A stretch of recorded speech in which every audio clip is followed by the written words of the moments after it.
This is a handicap match that has been requested by Anthony Bravado, the man that's going to be taking on two men looking to exact some revenge on Raul and Rudy of Los Locos. Bravado must be off his head. The following is a handicap match scheduled for one fall. Introducing first, coming straight out of the Barrio East, Los Angeles, Raul y Rudy Switchblade, Los Locos. Los Locos, very dominating.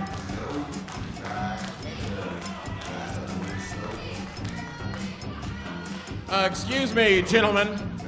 Excuse me for a moment.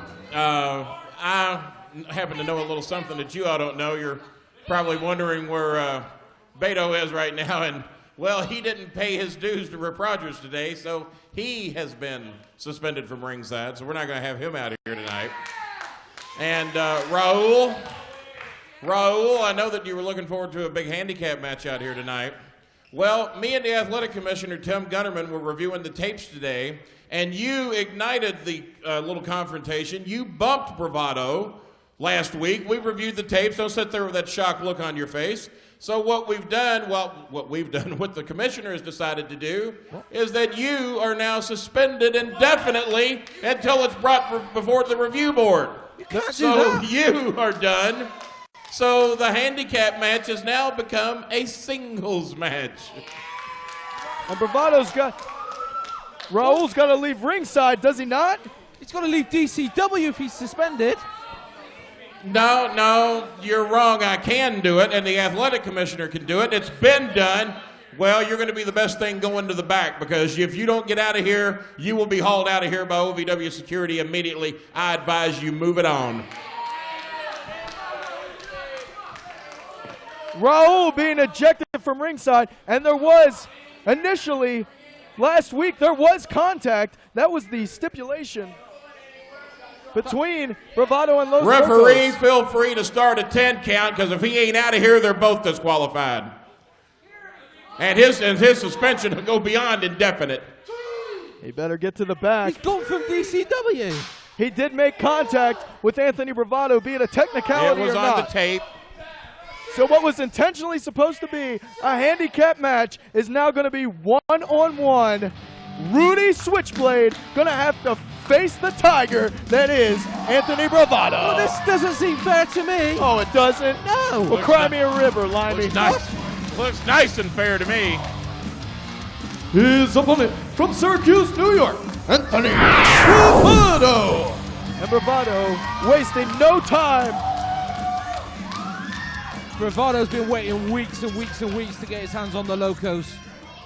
And Bravado was chomping at the bit to get his hands. This man came into the Davis Arena tonight ready to take on two men. Well, he was ready, but and I admire him for that, but that wasn't necessary, because this match, ladies and gentlemen, is brought to you courtesy of the State Athletic Commissioner, Tim Gunnerman. And how long have you had this ace up your sleeve here, Kenny? Well, you didn't wise me up. Let's put it this way. I've just been waiting for those two little confident SOBs to come out here and bring their little sticks with them and look like they're going to put some damage on somebody. Kenny Boland's definitely living large and in charge tonight. Much rather disappoint them out here instead of in the back. Well, the name of the game for Los Locos, the bad boys from the barrio, has always been the numbers game. Well, right now, that has been eliminated from the equation, and Rudy Switchblade going to work on those ribs and doing pretty well for himself. Beto, thinking he was above the rules and regulations out here, didn't pay Rip Rogers dues. That's where that got him. no. No. You think the athletic commissioner's powerful? Ooh. Don't want to mess with Rip Rogers on dues day. Don't mess with Rip Rogers, ever. And keep in mind, ladies and gentlemen, what Anthony Bravado has been through at the hands of Los Locos. Himself and the Sonic Fang have been left laying. Most noteworthy, last week the Sonic Fang left laying. Bravado couldn't do anything about it because he couldn't touch Los Locos. As you see the low drop kick to the ribs. And it was only a few short weeks ago, that brutal attack where Bravado was carted out. We couldn't even show it. No, we couldn't. And you can only go to DerbyCityWrestling.com to purchase the DVD. And it looked like Rudy was thinking frog splash there. And well, he was thinking it, but he wasn't able to get it off.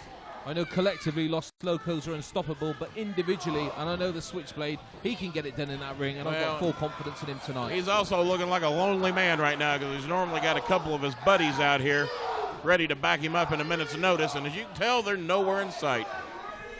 I can't believe he's gone from DCW for good.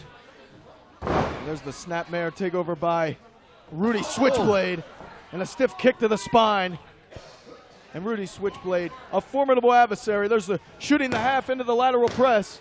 Well, as the state athletic commissioner told me today, suspended upon further review. So however long that is and however long that takes, and knowing them the way they move down there in Frankfurt, it could be forever. Well, take it easy.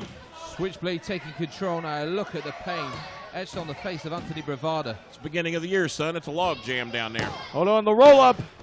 2 count on the Switchblade. And those ribs have not fully healed. They are nowhere near 100%, despite Bravado coming out and attempting to compete week in and week out. Well, you got to admire it, but it may not be the smartest not the smartest thing, and I wasn't too smart for him to be coming out here with 2 wrestlers. And I know his eyes had to light up when he saw he only had to face one of them, but you still got to bring your A game to the ring. This is no punk. This is, well, he might be a punk, but he's a quality wrestler. He just made the cardinal mistake, and the mistake you should never ever make. He just turned his back on a Loco. Absolutely. And Rudy, as I said, such a formidable opponent. You say the cardinal mistake, don't you mean a Wildcat mistake? Because the Cardinals beat the Wildcats. Rudy by about 25 points, I think. Rudy is a formidable adversary, so well versed in so many styles of professional wrestling. Lucha Libre, a mat technician, just to name a few. And also, he can just throw fists like none other, as he's doing right now. I know he's got some Japanese training there as well. He can bring the whole arsenal and throw it at you, and you never know which way his fists or feet are going to come next. A lot of tools brought to the table by the Switchblade. Well, and when you're nicknamed Switchblade, you know about how far you can be trusted in the ring to abide the rules and regulations of Ohio Valley and Derby City Wrestling. I'd say Bravado could trust him about as far as he could throw him, but I think he could probably throw him pretty far if he were 100%. Got to remember, these guys, every one of them here competing, trying to earn their way to an Ohio Valley Wrestling television time slot. 11 o'clock, Saturday nights, Insight Channel 7. CW. You and I are there, Baltimore. These guys want to join us. Bravado looking for the... Whoa, and look at that. That is adrenaline. Never saw Lou Ferrigno do it better. Brought from the depths of a professional athlete as he is digging deep. Paint him green and send him to Hollywood. Oh, Lord, look at this monster. And there is some power behind those, I can assure you. Oh! And that shoulder block executed by Bravado, leaving his feet to add to the impact. But how much did it take out of him? Might not have to paint him green. If he gets any madder, he's going to change colors on his own. Boy, how is Bravado fighting through the pain? And there's the slam. We've seen that before. 2, 3. Hey, got him. Here is your winner, Anthony Bravado. He just used a Beto slam. And that is a definitive message to the big man from the barrio, Beto. Eventually, he is going to have to face that man, Anthony Bravado. Ladies and gentlemen, don't go anywhere. More action to come here on Derby City Wrestling.